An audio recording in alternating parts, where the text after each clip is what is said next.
The War of the Worlds, Chapter 5, The Heat Ray.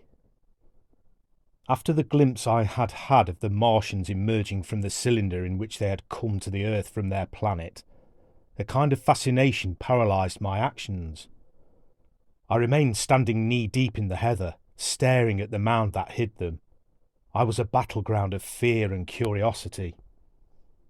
I did not dare to go back towards the pit, but I felt a passionate longing to peer into it. I began walking, therefore, in a big curve, seeking some point of vantage and continually looking at the sand heaps that hid these newcomers to our Earth.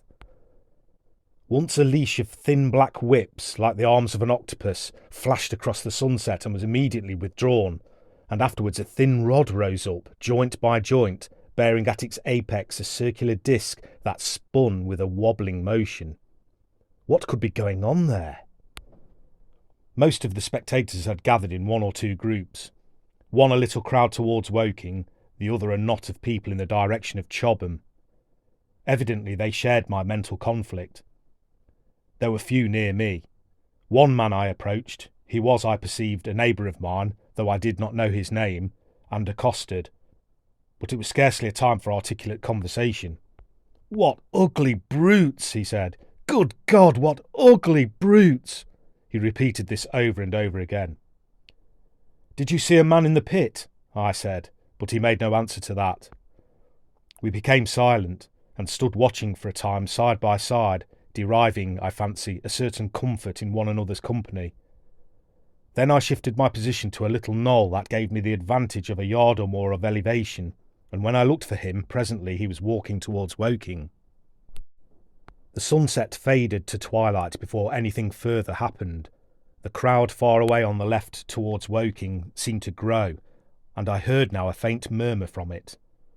The little knot of people towards Chobham dispersed. There was scarcely an intimation of movement from the pit. It was this, as much as anything, that gave people courage, and I suppose the new arrivals from Woking also helped to restore confidence. At any rate, as the dusk came on, a slow, intermittent movement upon the sandpits began, a movement that seemed to gather force as the stillness of the evening about the cylinder remained unbroken. Vertical black figures in twos and threes would advance, stop, watch, and advance again, spreading out as they did so in a thin, irregular crescent that promised to enclose the pit in its attenuated horns. I too, on my side, began to move towards the pit. Then I saw some cabmen, and others had walked boldly into the sandpits, and heard the clatter of hoofs and the gride of wheels. I saw a lad trundling off the barrow of apples, and then, within 30 yards of the pit, advancing from the direction of Horsell, I noted a little black knot of men, the foremost of whom was waving a white flag. This was the deputation. There had been a hasty consultation, and since the Martians were evidently, in spite of their repulsive forms, intelligent creatures, it had been resolved to show them, by approaching them with signals, that we too were intelligent. Flutter, flutter went the flag, first to the right, then to the left. It was too far for me to recognise anyone there, but afterwards I learned that Ogilvy, Stent and Henderson were with others in this attempt at communication. This little group had in its advance dragged inward, so to speak, the circumference of the now almost complete circle of people, and a number of dim black figures followed it at discreet distances. Suddenly there was a flash of light, and a quantity of luminous greenish smoke came out of the pit in 3 distinct puffs, which drove up, one after the other, straight into the still air. This smoke, or flame perhaps would be the better word for it, was so bright that the deep blue sky overhead and the hazy stretches of brown common towards Chertsey, set with black pine trees, seemed to darken abruptly as these puffs arose, and to remain the darker after their dispersal. At the same time a faint hissing sound became audible. Beyond the pit stood the little wedge of people with the white flag at its apex. Arrested by these phenomena, a little knot of small vertical black shapes upon the black ground. As the green smoke arose, their faces flashed out pallid green, and faded again as it vanished.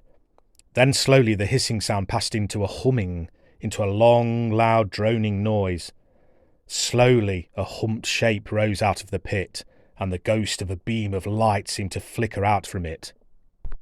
Forthwith flashes of actual flame, a bright glare leaping from one to another, sprang from the scattered group of men. It was as if some invisible jet impinged upon them and flashed into white flame. It was as if each man was suddenly and momentarily turned to fire. Then, by the light of their own destruction, I saw them staggering and falling, and their supporters turning to run.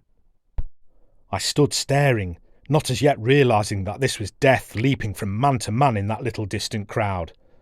All I felt was that it was something very strange. An almost noiseless and blinding flash of light, and a man fell headlong and lay still. And as the unseen shaft of heat passed over them, pine trees burst into fire, and every dry furze bush became with one dull thud a mass of flames. And far away, towards Knapp Hill, I saw the flashes of trees and hedges, and wooden buildings suddenly set alight. It was sweeping round swiftly and steadily, this flaming death, this invisible, inevitable sword of heat. I perceived it coming towards me by the flashing bushes it touched, and was too astounded and stupefied to stir. I heard the crackle of fire in the sandpits, and the sudden squeal of a horse that was as suddenly stilled. Then it was as if an invisible yet intensely heated finger were drawn through the heather between me and the Martians, and all along a curving line beyond the sandpits the dark ground smoked and crackled. Something fell with a crash far away to the left, where the road from Woking Station opens out onto the common. Forthwith the hissing and humming ceased, and the black, dome-like object sank slowly out of sight into the pit. All this had happened with such swiftness that I had stood motionless, dumbfounded and dazzled by the flashes of light.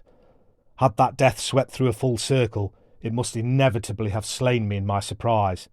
But it passed and spared me, and left the night about me suddenly dark and unfamiliar. The undulating common seemed now dark almost to blackness, except where its roadways lay grey and pale under the deep blue sky of the early night. It was dark, and suddenly void of men. Overhead the stars were mustering, and in the west the sky was still a pale, bright, almost greenish blue. The tops of the pine trees and the roofs of Horsell came out sharp and black against the western afterglow. The Martians and their appliances were altogether invisible, save for that thin mast upon which their restless mirror wobbled. Patches of bush and isolated trees here and there smoked and glowed still, and the houses towards Woking Station were sending up spires of flame into the stillness of the evening air. Nothing was changed save for that, and a terrible astonishment. The little group of black specks with the flag of white had been swept out of existence, and the stillness of the evening, so it seemed to me, had scarcely been broken. It came to me that I was upon this dark common, helpless, unprotected and alone. Suddenly, like a thing falling upon me from without, came fear. With an effort I turned and began a stumbling run through the heather. The fear I felt was no rational fear, but a panic terror not only of the Martians, but of the dusk and stillness all about me. Such an extraordinary effect in unmanning me it had that I ran weeping silently as a child might do.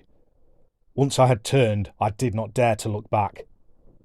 I remember I felt an extraordinary persuasion that I was being played with, that presently, when I was upon the very verge of safety, this mysterious death, as swift as the passage of light, would leap after me from the pit about the cylinder and strike me down.